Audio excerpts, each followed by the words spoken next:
भद्रावतीत अवैध दारूसहित आरोपी अटकेस, स्थानिक गुन्हे शाखेची कारवाई।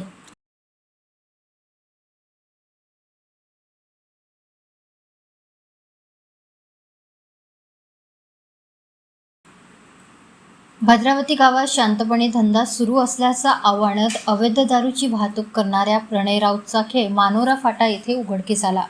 पण यावेळी समोर होती स्थानिक गुन्हे शाखा चंद्रपूर आणि डाव उलटला।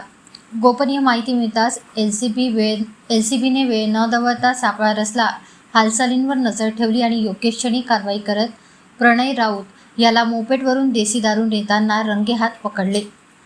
अंदाजे 70,000 रुपये किमतीची मोपेड, 90 ml च्या 200 देशी दारूच्या शिशा असा एकूण सुमारे 78,000 रुपयांचा मुद्देमाल जप्त करण्यात पोलिसांना यश आले।